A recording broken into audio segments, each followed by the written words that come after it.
Sama Sambuddhassa. Namo tassa bhagavato arahato sama sambuddhassa. Namo tassa bhagavato arahato sama sambuddhassa. Good morning and welcome. Thank you for that great musical introduction. We're going to need some dancing guys. Yes, that's great. We get better and better every time. And one of our Dharma talks was entitled Growing Older and Growing Wiser. And it seems that we're doing those things. But I want to reiterate, or I want to go over some information because I was watching a TV news show today, and they were talking about how the population as a whole are struggling psychologically and emotionally because of everything that's present. And so hopefully what we're learning is that what's present is the truth. And to be able to resist the temptation to try to change that truth. But that's not saying we don't have to work on change, but the change we work on is within ourselves. And this working on ourselves gives us the centeredness to accept what is truth and what is present in the moment. So, I think everyone here was here on Thursday, is that right? Is there anyone that's here that wasn't here on Thursday?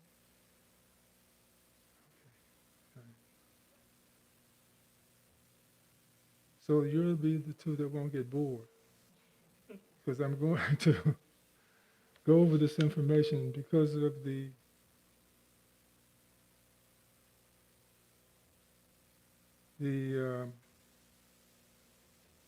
signal that I got. Panyawali always talks about getting signals, and it's a signal that I got that, and talking to someone yesterday who's a resident here, and seeing the program on TV this morning about anxiety and stress and unhappiness and suicidal tendencies, it took me off my intention and put me back on this theme so that I can just affirm that everyone here understands what the instruction is. And so the theme of this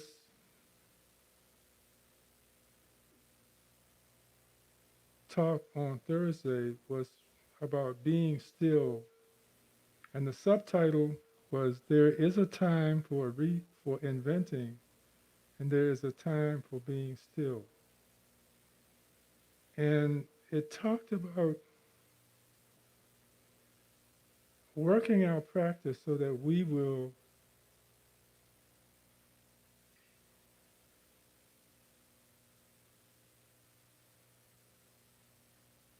cut down or eliminate the habit we have of reinventing the moment.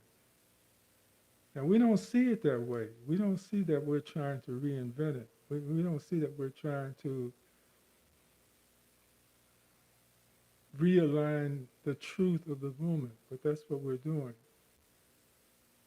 And so, does everyone understand? Is there anyone that doesn't understand what is meant by being still and not inventing? How do we invent? Would anyone like to tell me? Okay, and Okay. And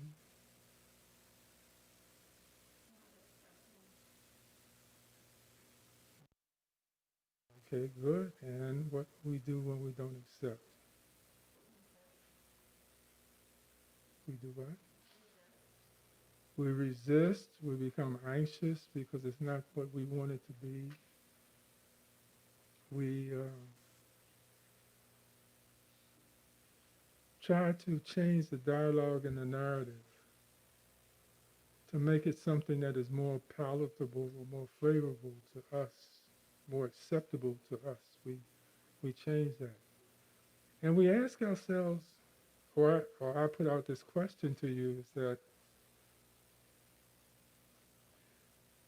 what's wrong with not accepting the truth of the moment? What's the downside of not accepting the truth of the moment, of trying to change it to something else?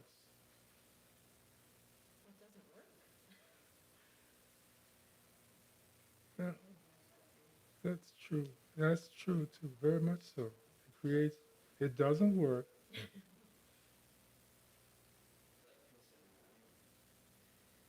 That's a kind of beautiful picture, yes. Yeah, it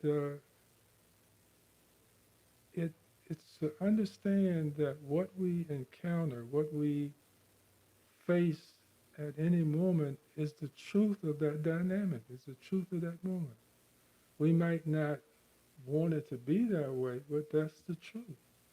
That this tree is on this side of the trail, and this tree is on this side of the trail, and the leaves on both trees are turning a different color, but this one's orange and this one's red. Whatever the truth of that moment is, we, up until now, have had the tendency to try to change the moment, to reinvent the moment, so that it will be more to our liking.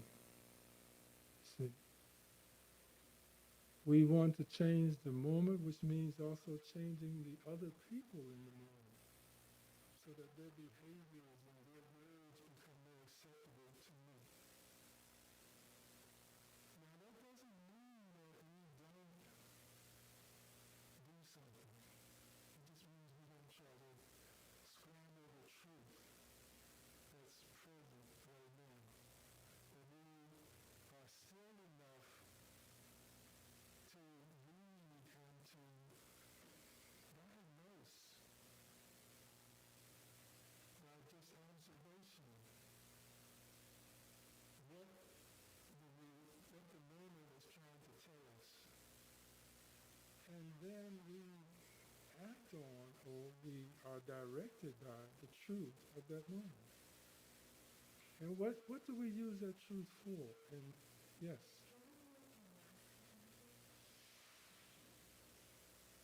ooh, now everybody knows who I am.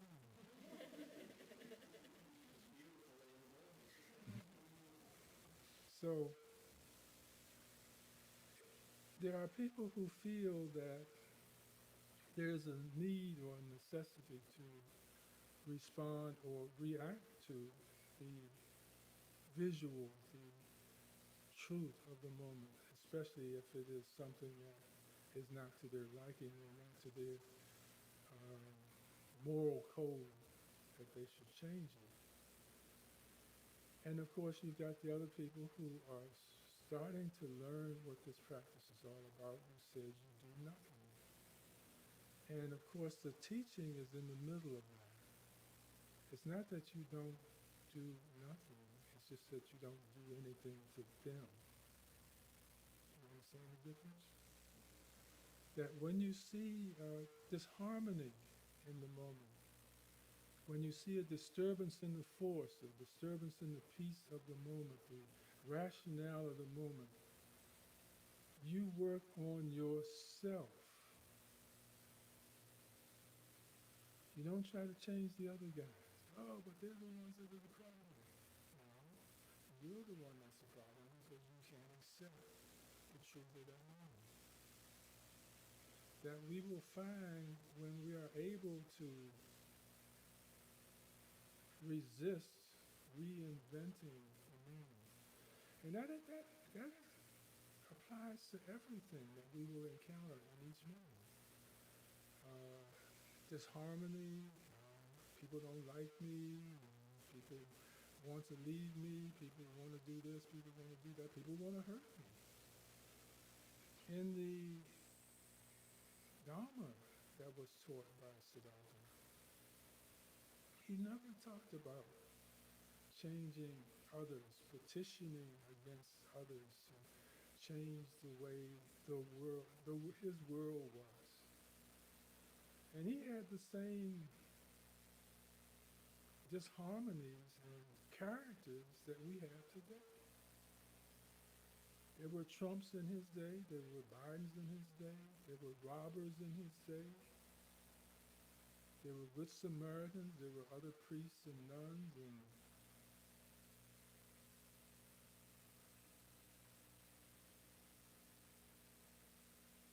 practitioners in his day that did not agree with his way of teaching, that did not agree with the information he shared with his disciples. But that never made him want to get up and petition or fight them or even argue against them. He said, I don't argue against anybody. He said, we can talk, we can dialogue for days. But that doesn't mean that I'm going to try to beat you into the ground with my truth until you accept it wholeheartedly or half-heartedly. That I'm going to allow you, after I talk to you, when we have a dialogue, or not even a dialogue, but a monologue, where I give my opinion, you give yours, if you ask for my opinion. All of those are qualifiers. Remember, when we're trying to save somebody, we're trying to straighten somebody out, we're trying to show somebody how to live this life. The first responsibility that we have is to check our list and make sure that they ask us for help.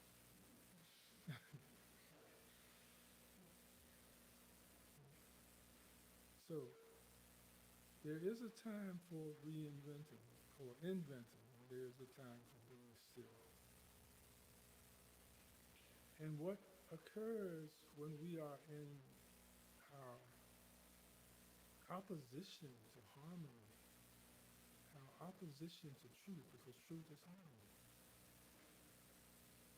When we're in our opposition to that, we are, well, the psychiatrists and the psychologists say we are anxious, we are impatient,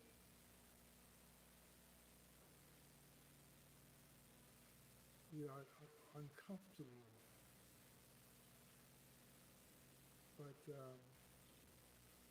what we know is that we're not practicing when this happens. We are not practicing. And that our practice requires that we are still in the moment, that we observe the moment, that we listen to everyone's points of view in the moment. And we have no dog in the fight. If we see merit in the moment, in the presentation of others, then we agree with what we agree with. And we disagree with provisions. That is, well, that's your point of view and that's your truth, and you are certainly entitled to that truth, but that's not mine. But I don't try to convince you that you have to convert to my truth. Because after all, what we're talking about is the fact that why am I searching for truth in the first place? So that I can have peace and stillness and harmony and happiness. And that's all I want for you. That's all we should want for anybody that we're in dialogue with. We don't want them to think like us. We want them to have peace. We want them to have stillness. We want them to feel the harmony of the world. If disagree with the way I see things,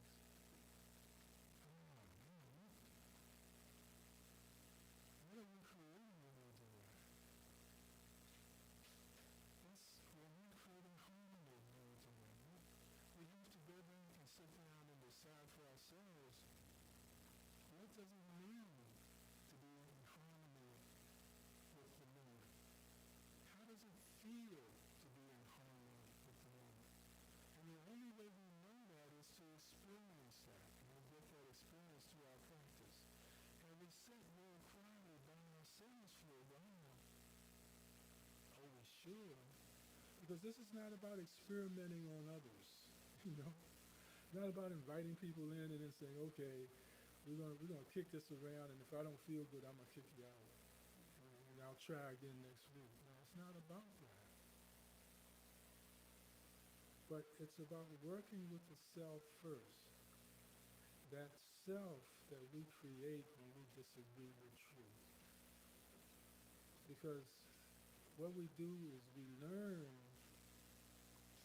that the only reason that I'm anxious, and the only reason that I'm impatient, and the only reason that I am distressed, and the only reason that I disagree with the presentation of the moment is because there is a self that I perceive to be present, which is I. There is no disharmony when there is no self to disagree. Did you hear me? Okay. So the idea of the practice is to be selfless, not to be no self, because there has to be something conscious and aware of that selflessness. There's still something to experience, there's still something to see, there's still something to co-produce. Okay, so it's a co-production. It's music and dance.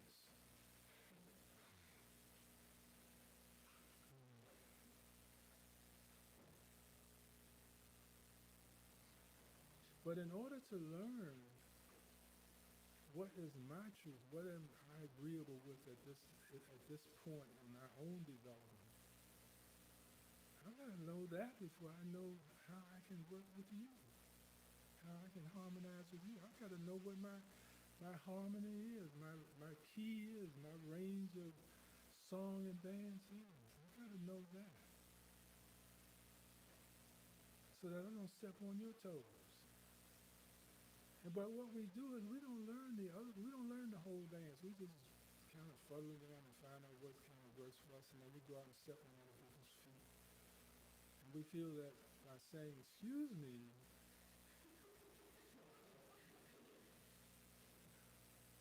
that means everything should be okay. So the first thing we do is we learn how to be still in the moment, in the present.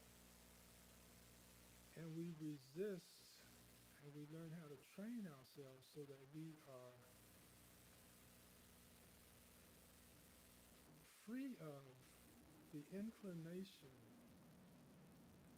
to change the moment to suit ourselves, to agree with our philosophy, to shower the world or the crowd or the individual with flowers in our own way. You know what I find interesting, and Pannadipa and I were talking about this the other day because it was, and I don't know why, but we bounce a lot of things off of each other. And we were talking about how in a lot of relationships that the male entity in the relationship thinks that buying the other half an ironing board and an iron is a gift.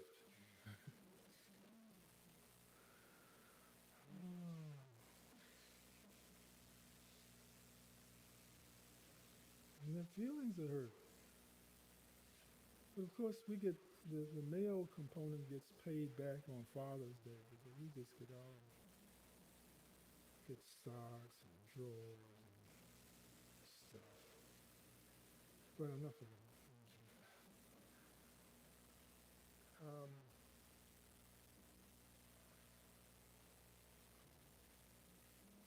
Tying that into dependent origination or suffering and the establishment of a self is what I really want to do today. So the first thing we're going to do is to take questions or comments about what has been covered so far, and any misunderstandings or confusion that you might have about this, and then we'll go into our meditation. So,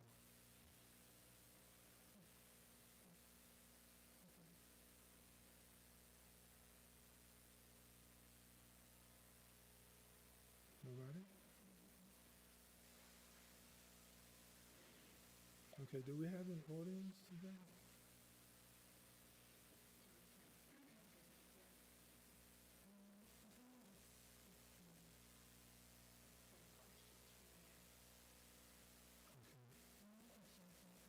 No questions.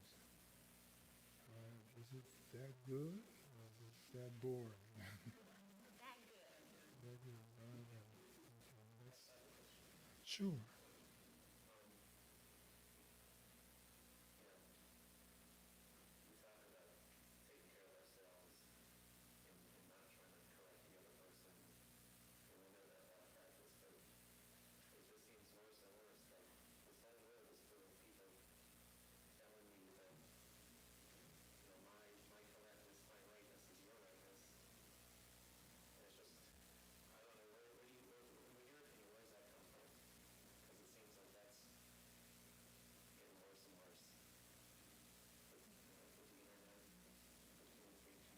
Okay. So the first thing I do was cut off the source of things that bother me. So if the internet bothers me because of what is provided on the internet, I mean, there are many sources of information, right? The internet just happens to be the latest technology to do the same thing, which is to share one's person and their point of view with another person and their point of view.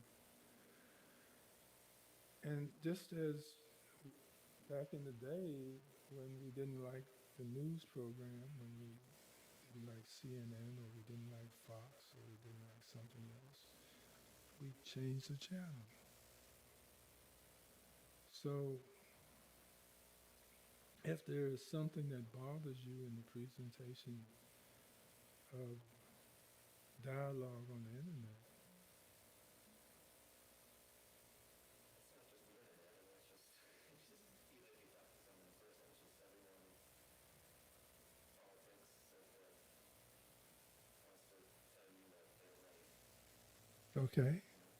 okay, just say, yeah, sure.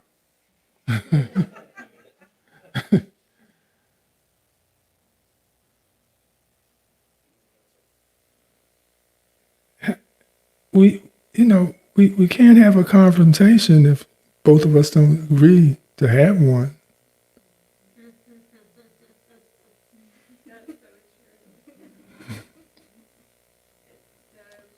So true, huh? All right, that's the point. But a quieter, even stiller point about the method that I choose to engage in the truth of the moment is just to make sure that I don't contribute to the disturbance or the turbulence of the moment. And that requires me to say, okay, blah, blah, okay. What are you going to do with that?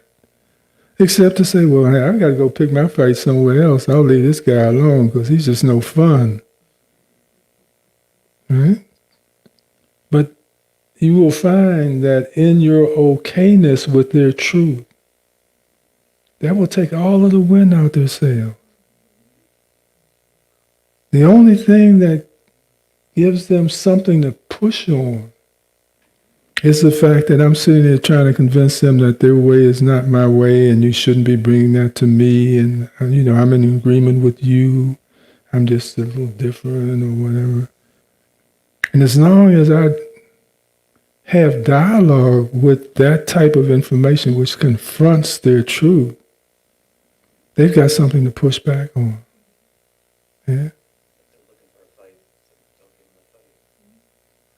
Well, what we're learning here is to never give them the fight. That's what we're talking about today. What strategies can I employ? What strategies can I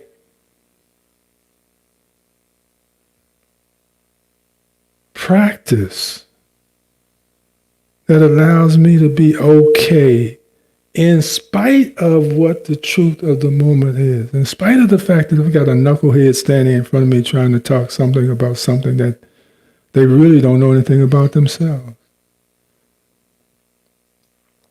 But I'm not going to stand there and try to convince them that my way is better than theirs. I'm just going to say, okay.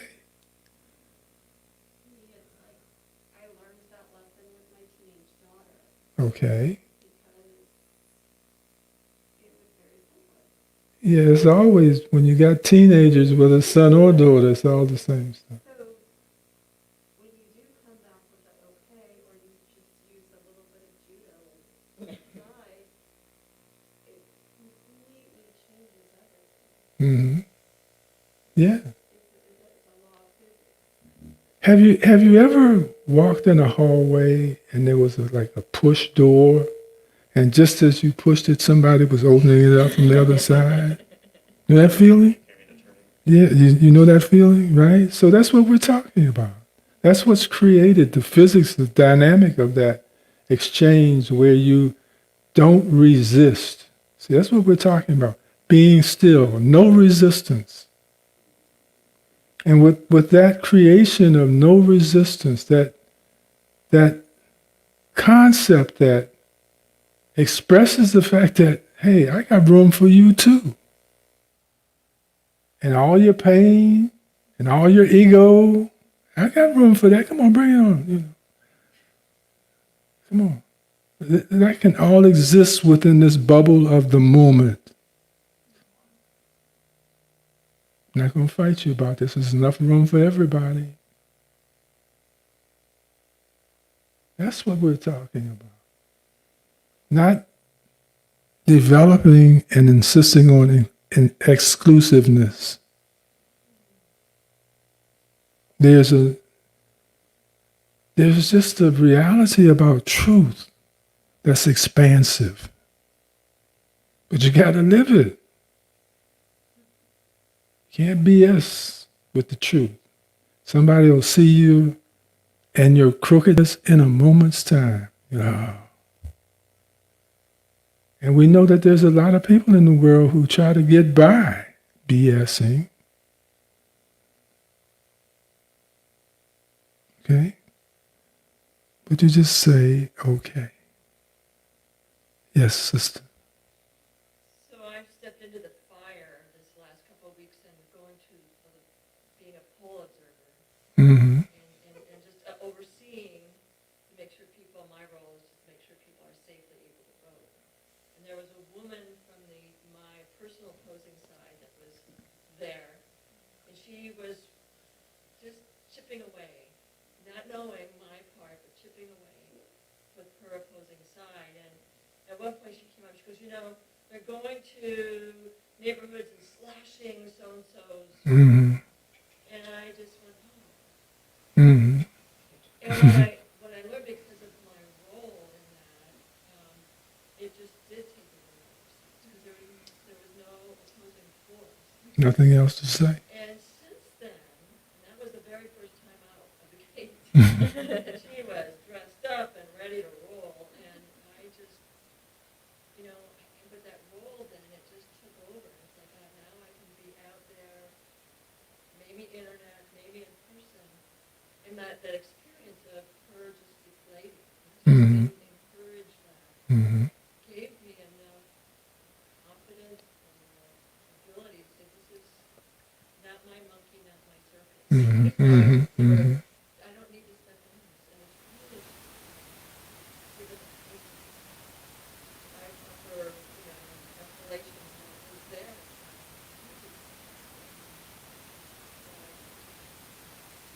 Yeah, we appreciate what the Buddha said. Absolutely. Absolutely.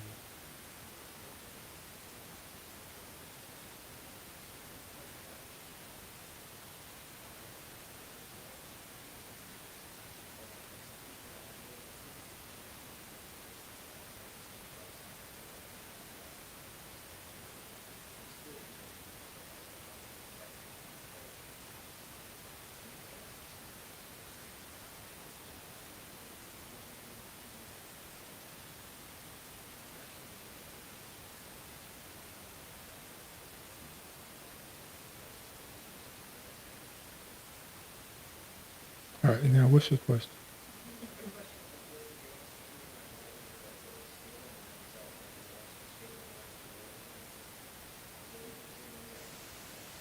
All right. It's not for you to ask me the question. It's for you to employ it in your own everyday experience. The method that you use that brings you peace is the method that's right for you.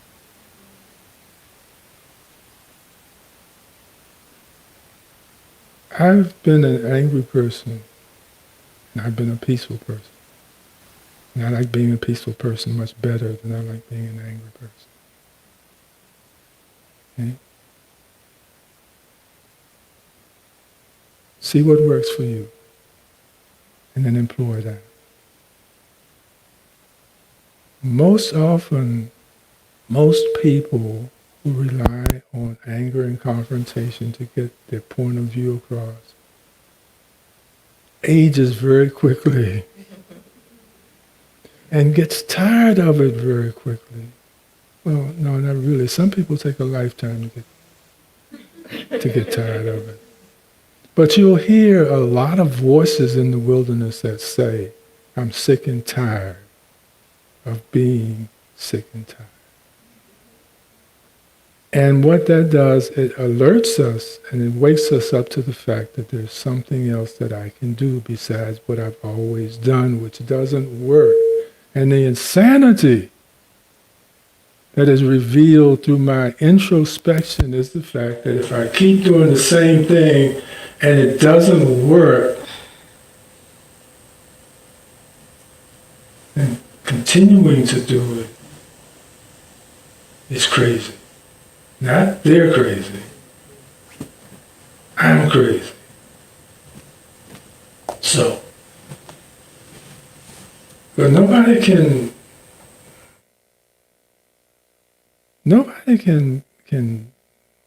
guide us out of the hole. We gotta want to get out ourselves. And what this dynamic that we sit and discuss and talk about right now, what we're doing, is to find the best method for each of us as individuals. That's why there's 40 different meditation techniques. Because there's no universal one that works for everybody. Because everybody comes to the table with not only a different point of view, but different wounds that come back, that are there, the scars that are there from years ago. Insults and grief that's there from years ago that are different from others. So it requires that I focus on, that I employ something entirely different than you, because I got to work with my own scars. I've got to heal my own pain and my own wounds. I've got to be true, number one, to myself, not necessarily to the other guy. Because their truth and my truth, we hope that it's synonymous. We hope that it's the synchronous. But that ain't usually the case. And that's why we have so much confrontation on here. Because my truth and your truth are two different truths. And it's shaped by the life that I had before this life and the life that I've had since I was born this time around. The people that I encountered, which were different from the people you encountered. Maybe we encountered the same ones. Maybe we grew up in the same neighborhood. But usually not, because we're migrating around and we're trying to find a sweet spot, not only on our side of the bed, but in the world. Who do I get along best with? That's where I want to move. Who is the most peaceful? That's where I want to move. Who accepts me for who I am? That's where I want to go. That's who I want to marry. That's who I want to live with. And it's entirely different. That's why we qualify our statements with, well, this works for me, but I don't know whether it works for you or not. Maybe you can try it. I can certainly cut you off a slice. You can eat it and see whether it works for you. But ideally, and at the bottom of the hill, it's the fact that what brings you peace, not what brings me peace, because what brings me peace may or may not be what you need.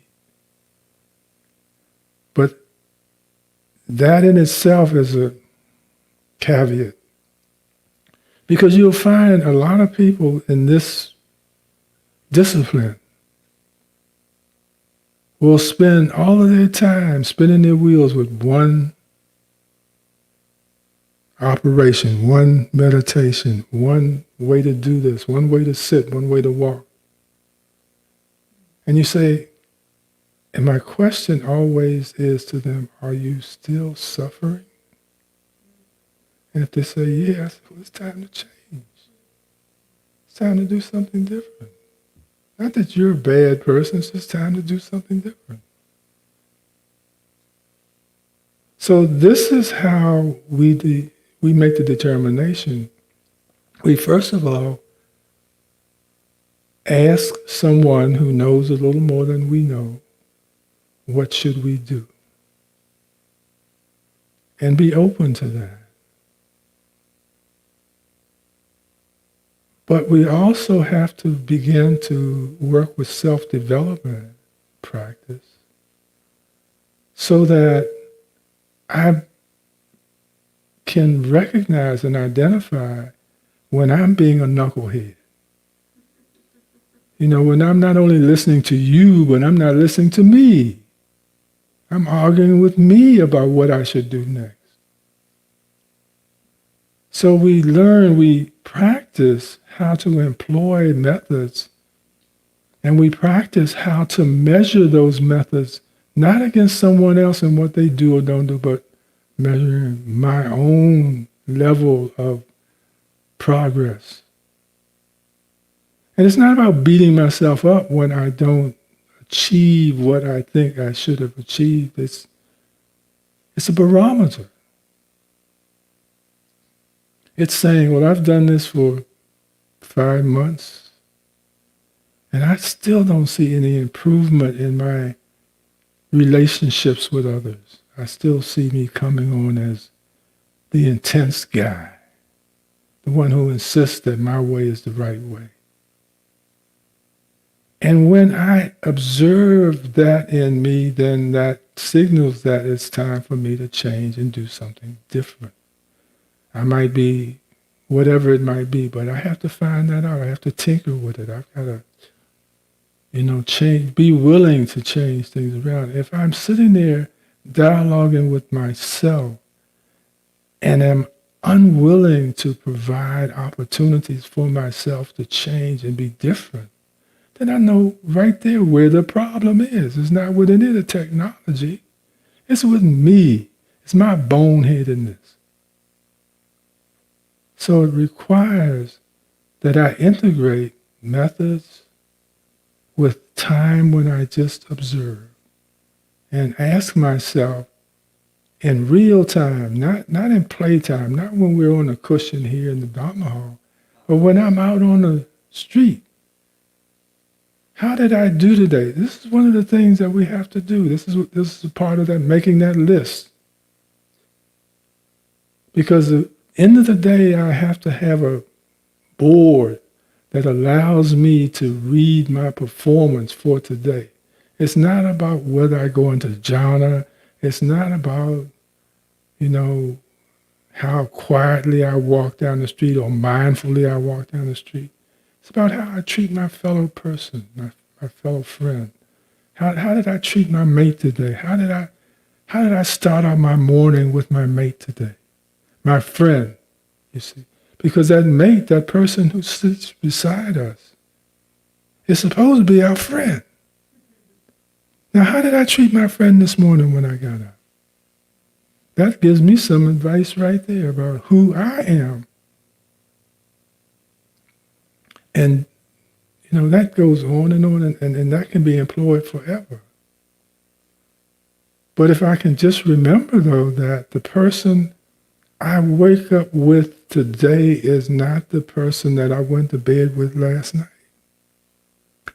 So I stop asking them to be the same that they were on Thursday. It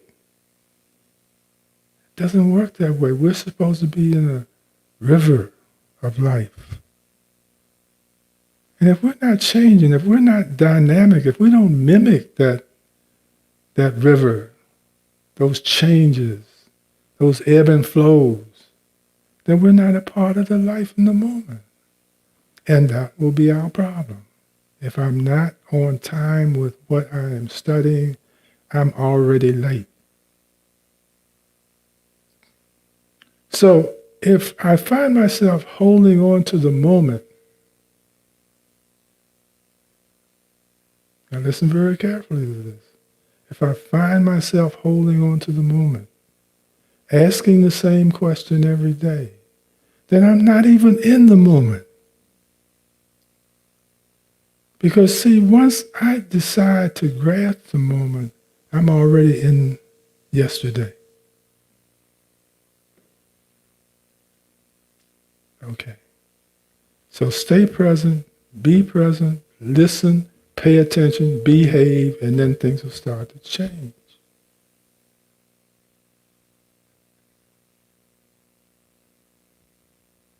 And this is where we started our conversation. It's not about what the other guy does. It's about what I do. It's not about how much love they give me. It's about how much love I give them. Well, they don't deserve it. Okay. So, let's do some time. Let's sit on a cushion and see what's on our mind. And that's one of the things we've got to do every day, to see what's on our mind, to watch and see what we're thinking about. What is my propensity? What is the thing that I insist on other people doing? See, it has nothing to do with them. It's to do with me.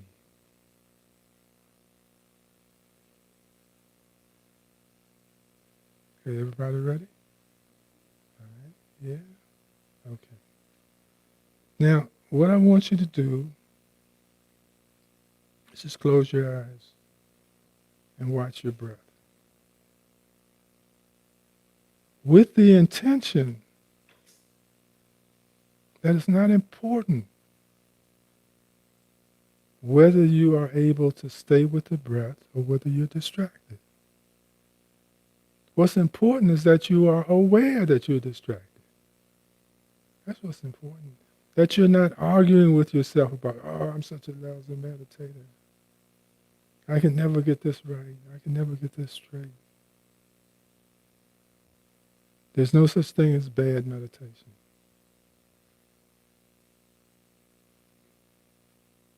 Okay. So here we go.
May you all continue to be filled with love and kindness.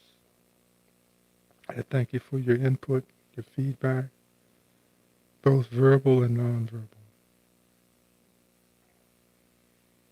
I appreciate it very much. And for me and for Pannadipa, the only reason we ask for feedback is to make us better shares of information with you.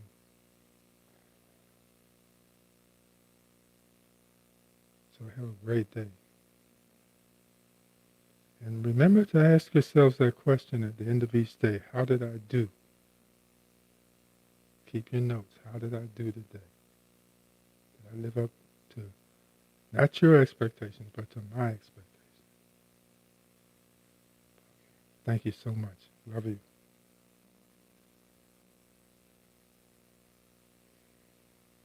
Right on time.